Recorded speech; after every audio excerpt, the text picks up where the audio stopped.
The story begins with a boy named Ed Rothtailor, the unruly son of a prestigious noble family who ruled over the academy like a king. As Ed sat on his bed, reading a letter he'd just received, he learned that, due to his repeated misconduct, his family had decided to remove him from the family register, accusing him of tarnishing their name. In that moment, Ed felt as though the gods of fate were mocking him, and he was powerless to change the situation. Moments later, he was thrown out of the house, with all his belongings scattered outside. A butler approached him and coldly informed Ed that everything had been taken from him. He thanked Ed for his service to the family but made it clear he was no longer needed. With that, the butler shut the door, leaving Ed standing alone.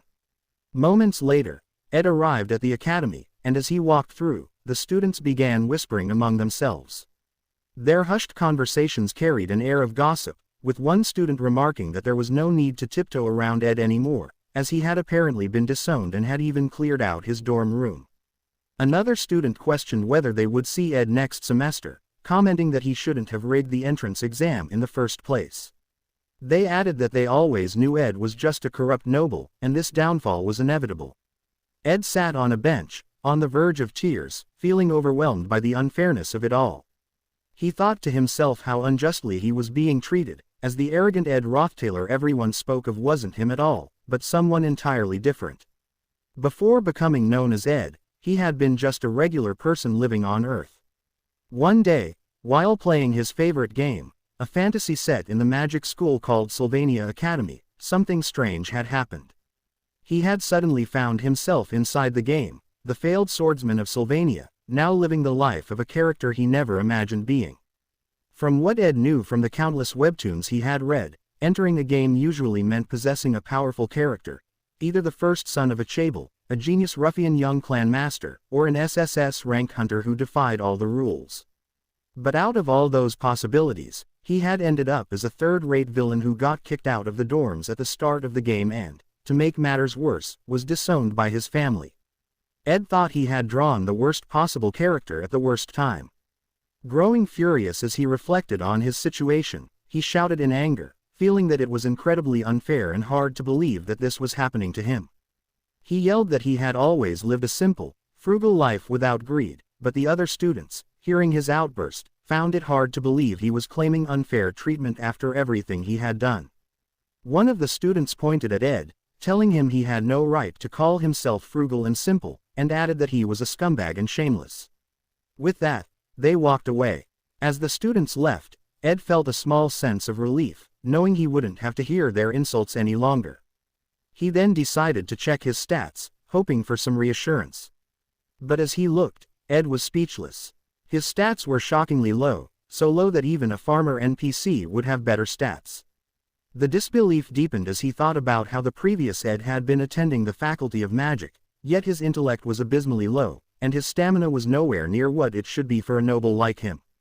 Ed thought to himself that it was no wonder the character was just a third-rate, trampy villain who only appeared in the early scenarios. He was weak and insignificant. Even in his own memories of playing the game, Ed could barely recall this character because he was so unimportant, a minor villain who didn't affect the story in any meaningful way. As he tried to piece together what happened to the character later in the game, Ed suddenly remembered. In the corner of the ending credits, he had seen Ed, reduced to begging, looking like a pitiful bum. Ed turned pale as he recalled his future. It was no surprise, he thought, that this fate awaited him. The previous Ed had been a ruffian who knew nothing about the world, suddenly thrown onto the streets. Ed considered himself lucky that the original Ed had even survived. Grabbing his luggage, he questioned why he had been reincarnated into this body and wondered how he had come to possess it in the first place. He realized he had no answers, nor any way of finding out. But with a newfound determination, Ed resolved that this would not be his fate. He promised himself he would change his destiny and succeed, no matter what. Rather than just a school, the academy was more like a vast city, with the entire Arkan Mountains as its grounds. The place where Ed found himself was in the undeveloped forest on the northeastern edge of the academy. Trying to avoid the prying eyes of the students, Ed had walked for half a day. This gave him plenty of time to process the situation he was in. Being disowned marked a pivotal moment in the scenario, but fortunately, despite losing his family's support, he hadn't been expelled from the academy. This was crucial, as Sylvania Academy was one of the most prestigious institutions in the world. Graduating from Sylvania Academy guaranteed a secure future, and as long as Ed remained at the academy, he could fully utilize the knowledge he'd gained as a dedicated player of the game. If he could just graduate quietly, Ed knew he could live a far more comfortable and exciting life than the one he'd left behind in his previous world. With this in mind, his obvious goal became clear: to graduate from the academy and achieve the life he envisioned. The problem, however, was the enormous tuition fees. Ed reasoned that the current semester was probably already paid for, so if he could secure a scholarship for the next semester, he would be well on his way to graduation. The real issue, Ed realized, was his low stats. He wondered how he could possibly secure a scholarship with such poor numbers. Deciding to put thoughts of tuition aside for the moment, he focused on the more immediate problem: his survival. In this new reality, his priority was securing the basics: food, clothing, and shelter.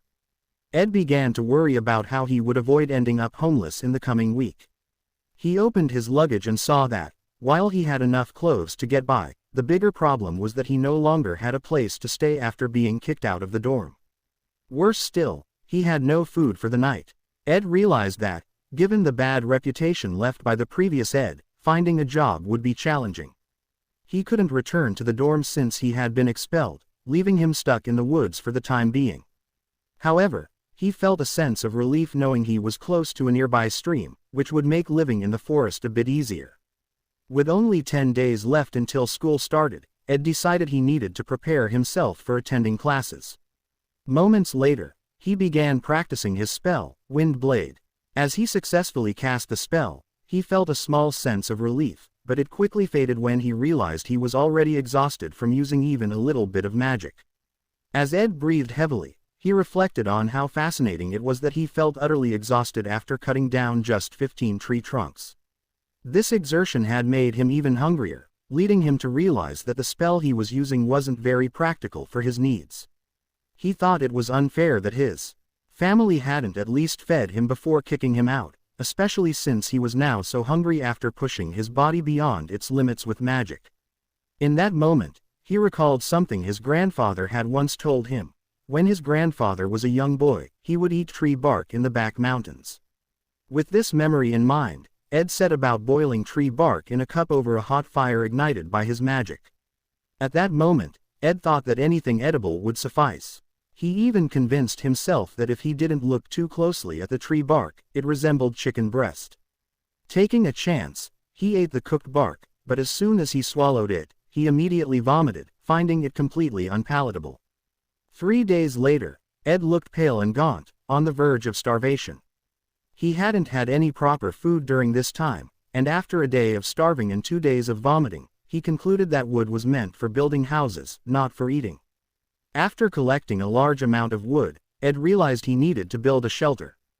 The first step was to raise the frame that would support the structure.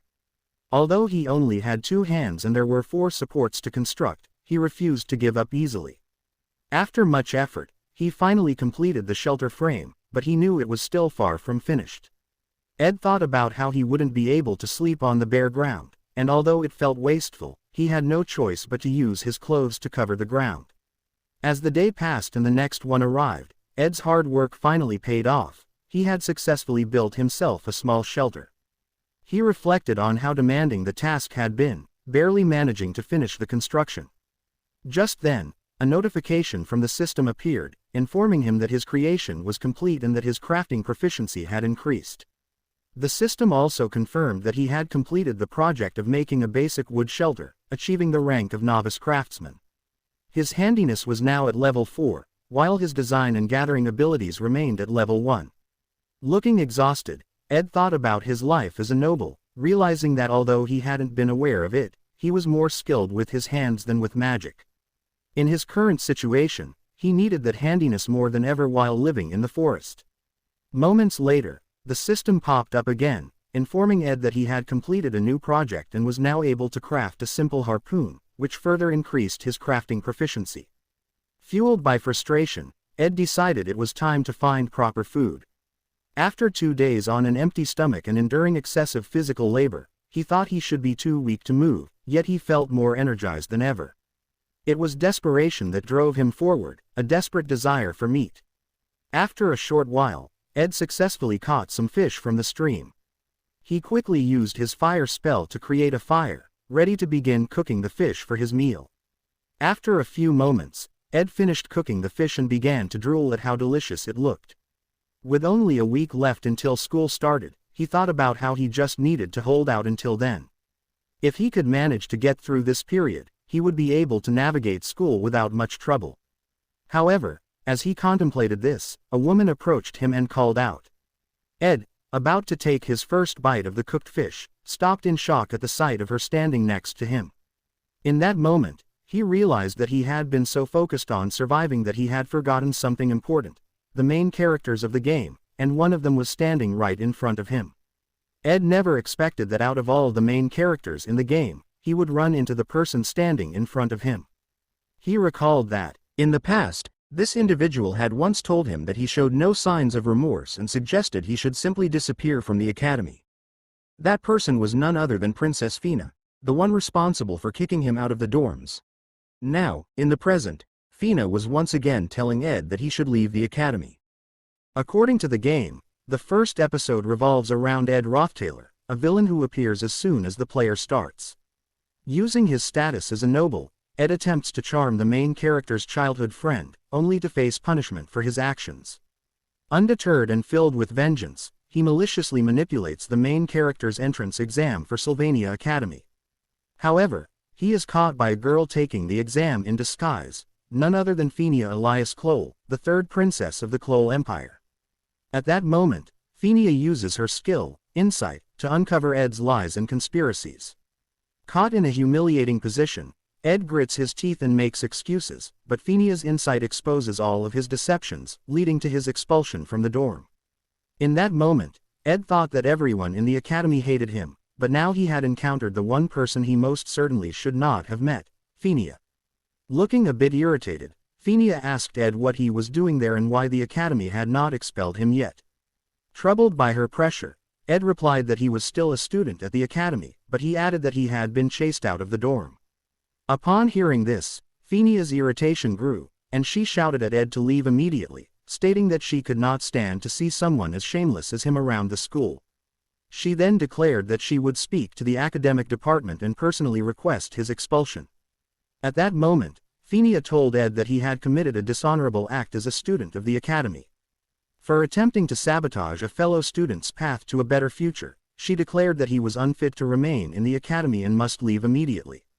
However, Ed was not paying attention to Fina's words. Instead, his focus was on the fish grilling over the fire, which was on the verge of burning. He was worried that the fish would be ruined by the time Fina finished speaking.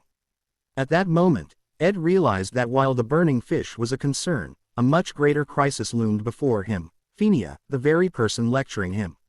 She had the power to expel him from the academy, and if she did, he would have to forfeit the chance at an easier future. Faced with this predicament, Ed understood that he had no choice but to confront the situation head-on. As Fina continued speaking, he interrupted her, pointing out that the sun was about to set. He added that royalty was typically accompanied by heavily armed guards, questioning why a noble princess would venture into such an isolated forest alone. He said this while looking at Fina with a menacing expression. Fina immediately became wary of Ed and released her magic, warning him that if he was attempting to threaten her in light of her lack of escorts, he would deeply regret it. In response, Ed knelt on one knee and asked Fina what she meant, claiming he was simply trying to thank her. Confused by his words, Fina activated her insight skill to determine if Ed was lying. To her surprise, the spell revealed that he was indeed telling the truth, with no deceit present in Ed Rothtailor's words. Ed observed Fina's expression and noted her surprise upon discovering that he was being honest. The Rothtailor family to which Ed belonged was famous and influential, but they exploited citizens and conducted human experiments in their quest for eternal life. As a result, the main character of the game viewed the Rothtailor family as a corrupt dynasty that needed to be destroyed. Ed recalled from his gameplay that the members of the Rothtailor family would eventually face imprisonment or execution. However, he had been disowned before this fate befell them, allowing him to survive. At that moment, a system notification appeared, informing Ed that he had created a burnt fish that was no longer suitable for consumption. Ed thought to himself that although he was cold and hungry, it was still better than dying, and in the long run, this situation might actually work out for him. He realized he needed to convince Phinia without resorting to lies. Otherwise, he risked expulsion, which would mean game over for him. As he considered the timeline, he remembered that Ed Rothtailor was expelled about a week before school started, prompting him to wonder what could have brought Princess Phinia to confront him in that moment. Rising to his feet, he pointed out to Phinia that her decision to come to the forest alone, dressed in simple clothing, suggested she might have been completing the class placement test. Before regular classes began, Professor Glast assigned the Academy students a quest that determined their class placement. The task involved finding magic beads hidden in the forest. Ed informed Phinia that Professor Glast's tests were notorious for being quite challenging and added that, as a noble princess, she would likely aim for the top tier, Class A. Phinia, however, questioned whether Ed was trying to flatter her and remarked that he hadn't changed at all. As expected, she insisted she should request the Academy to expel him on the spot. In response, Ed stepped closer, adopting a serious expression, and told her that without his assistance, she would not be able to secure a spot in Class A.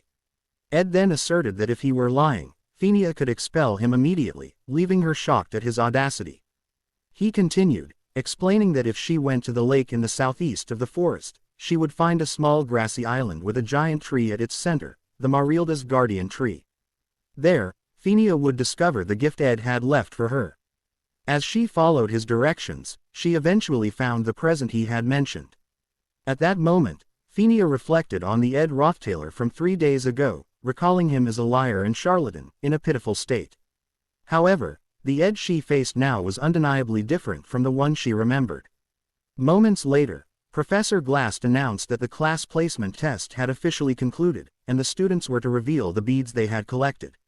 4 students stepped forward to display their beads, but upon seeing them, Professor Glast informed them that they would all be starting in Class F, leaving them visibly disappointed. It was crucial to understand the examiner's intent in this test, as it was not merely about finding any magic bead. Professor Glast explained that only those who discovered beads infused with magical power would qualify for Class A. He then held up the beads in his hands, revealing that only 3 students had found this type. Professor Glast began announcing the names of the students who had found the magic beads: Zix, Lortel, and lastly, he revealed that the final student who had discovered a bead at the guardian tree of Marilda had an unusually high magic power. As he said this, he pointed toward Phinia, declaring that she would be at the top of the class. Meanwhile, in a different part of the forest, Ed was tying bait onto his fishing pole, reflecting on how the fish he had grilled was now burnt. On top of that, he felt too weak to use a spear any longer. At that moment, the system popped up to inform Ed that he had created a crude fishing rod, but he felt no excitement about this achievement. Ed reflected that Phinia, the 3rd princess of the empire, had seen through flattery and sophistry since she was young. This ability had sharpened her insight and led to the development of her innate skill, making it impossible for anyone to escape her perception. As a result, he had no choice but to provide her with authentic information. However, this also posed a greater problem. If the proud Princess Phinia, who was known as the Princess of Love, were to fail the class placement test and fall into Class F, her circumstances would begin to change. Ed realized that if Phinia, with her significant influence over the early events of the story, discovered the golden bead and entered Class A, it would disrupt the original narrative and prevent her from being relegated to Class F. Ed realized that even if he managed to avoid expulsion, all the information he possessed would become useless, leaving him in a precarious situation. He also considered the possibility that the future might not change even if Phinia were placed in Class A. Meanwhile, Phinia reflected on her skill of insight, which always revealed the truth. She acknowledged that the bead Ed mentioned truly existed, confirming that he had not lied to her. However, despite receiving the bead as a present from Ed, she felt unhappy about the situation. Ed questioned why Princess Phinia had concealed her identity in the first place. The answer lay in her embarrassment over the special treatment she would receive if her true status were revealed. Phinia wanted to prove her worth, and she recognized that simply obtaining the bead would not reflect her own efforts. She understood that her future title as the Princess of Love would not stem from skills or statistics, but from walking a righteous path. By informing Phinia about the bead, Ed had effectively set a trap for her, suggesting that if she truly believed he was lying and that she could never enter Class A, she could have him expelled immediately. Whether Ed's words were true or false likely did not matter, as the princess could always discern the reality of the situation. Even if Ed genuinely believed that Phinia would fail the test while she was confident in her success, he did not lie when he told her that she could not enter Class A without his assistance. Recognizing this truth, Phinia had no choice but to accept his help. Annoyed at the thought of being aided by Ed, she resolved to keep a closer watch on him from that moment onward. Ed was fishing alone when he successfully caught another fish, filling him with excitement at the prospect of finally having something to eat. As time passed, it became the opening day of school, and Ed realized he would need to start running early in the morning to make it to class on time. After a few minutes, he finally arrived at Sylvania Academy. Shortly thereafter, the head of the academy announced the start of the school opening ceremony, expressing pleasure at seeing the progress the students had made before the new semester began. He encouraged the students to enjoy the food that had been prepared while listening to the announcements being made. As Ed sat alone, he could hear the hushed whispers of other students talking disparagingly about him. They expressed disbelief that he had the audacity to return to the academy for the opening ceremony, questioning whether he truly intended to continue attending after everything he had done. Despite their remarks, Ed paid them no mind and slowly enjoyed his meal, which had been prepared for the students. His goal was not to make friends but to graduate from the academy, so their negative comments didn't bother him. Among the group of 3 students discussing Ed, one of them looked closer and noticed something different about him. He seemed to be behaving unusually and was not his typical self. Ed thought to himself that he had no ambitions at all. He simply wanted to graduate and hoped that nothing would happen to him during his time at the academy. This day marked the beginning of a new semester at Sylvania, and while he felt excitement about starting fresh, he nearly faced expulsion on the very first day. As Ed emerged from the dean's office, he looked lifeless, having not anticipated that Phinia would report him.